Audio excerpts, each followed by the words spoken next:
നിയമസഭാ തിരഞ്ഞെടുപ്പുമായി ബന്ധപ്പെട്ടുള്ള പ്രാഥമിക ഒരുക്കങ്ങൾ ചർച്ച ചെയ്യാൻ ഇടതുമുന്നണിയുടെ യോഗവും ഇന്നാ ചേരുന്നത്. വൈകുന്നേരം AKG സെന്ററിലാണ് യോഗം ചേരുന്നത്.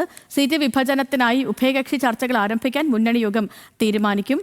അപ്പോൾ കൂടുതൽ കാര്യങ്ങൾ നമ്മുടെ അർജുൻ പറഞ്ഞു. അർജുൻ തത്സമയം നമുക്കൊപ്പം ചേർന്നുണ്ട്. Arjun, good morning. ഇപ്പോൾ ഇടതുമുന്നണിയുടെ യോഗം ഇന്നുണ്ട്. ഈ പല വിഷയങ്ങൾ, ഇപ്പോൾ നമ്മൾ ഈ തിരഞ്ഞെടുപ്പ് കാലമാണ്, പല വിഷയങ്ങളും ചർച്ചയ്ക്ക് വരും. പ്രത്യേകിച്ച് തിരുവനന്തപുരം സെൻട്രൽ സീറ്റുമായി ബന്ധപ്പെട്ടുള്ള ചർച്ചകൾ ഒരു വശത്ത് നടക്കുന്നു.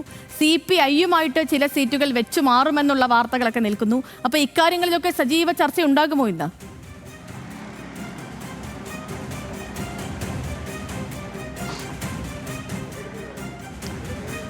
Sethu, good morning. ഈ വിഷയങ്ങളിൽ ഒരു പ്രാഥമിക ചർച്ചയായിരിക്കും ഇന്ന് LDF-ൽ ഉണ്ടാവുക.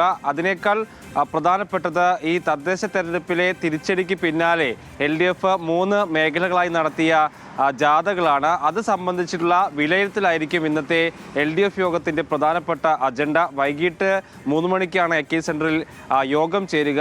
ഈ മേഖലാ ജാഥകൾ ഉദ്ദേശിച്ച രീതിയിൽ നടത്താൻ കഴിഞ്ഞിട്ടില്ല എന്ന വിലയിരുത്തൽ CPI-ക്കുണ്ട്. അവരുടെ സംസ്ഥാന എക്സിക്യൂട്ടീവിൽ മേഖലാ ജാഥകൾ വലിയ വിജയമായിട്ടില്ല എന്നുള്ള വിമർശനം ഉയർന്നിട്ടുണ്ട്.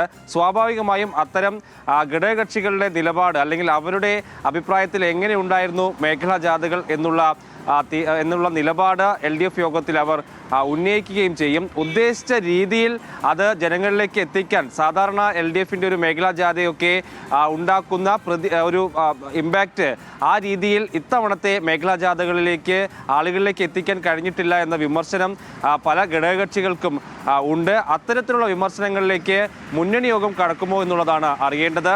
രണ്ടാമത്തേതാണ് ഈ പറഞ്ഞ നിയമസഭാ തെരഞ്ഞെടുപ്പിൻ്റെ മുന്നൊരുക്കവുമായി ബന്ധപ്പെട്ട കാര്യങ്ങൾ. സീറ്റ് ചർച്ചകളുടെ ഒരു പ്രാഥമികമായിട്ടുള്ള ആലോചന മുന്നണി യോഗത്തിൽ ഉണ്ടാകും. സേതു പറഞ്ഞതുപോലെ തന്നെ തിരുവനന്തപുരം സീറ്റ് CPM ഏറ്റെടുക്കുന്ന കാര്യത്തിൽ തീരുമാനമുണ്ടാകും. അതോടൊപ്പം തന്നെ പറവൂരും പെരുമ്പാവൂർ സീറ്റുകൾ, പറവൂർ VD സതീശൻ മത്സരിക്കുന്ന സീറ്റ് നിലവിൽ CPI ആണ് മത്സരിക്കുന്നത്. അത് CPM ഏറ്റെടുക്കുന്ന കാര്യത്തിലുള്ള ആലോചനകൾ നടക്കും. പകരം അവർക്ക് മറ്റൊരു സീറ്റ് നൽകുന്ന കാര്യത്തിൽ തീരുമാനം ഉണ്ടാകാനുള്ള സാധ്യതയുണ്ട്. അങ്ങനെ പ്രാഥമികമായിട്ടുള്ള സീറ്റ് ചർച്ചകളിലേക്ക് പാർട്ടിയും ഇടതുമുന്നണി കടക്കും. അതിനുശേഷം ഉഭയകക്ഷി ചർച്ചകൾ എന്ന് വേണം, ഏതൊക്കെ പാർട്ടികളുമായി എന്നൊക്കെ ചർച്ച നടത്തണമെന്നുള്ള കാര്യത്തിൽ തീരുമാനമുണ്ടാകും. അങ്ങനെ നിയമസഭാ തെരഞ്ഞെടുപ്പ് തന്നെയായിരിക്കും പ്രധാനപ്പെട്ട അജണ്ട. അതിന്റെ മുന്നൊരുക്കങ്ങളിലേക്ക് കടക്കാൻ ഇടതുമുന്നണി യോഗം തീരുമാനിക്കുകയും ചെയ്യും.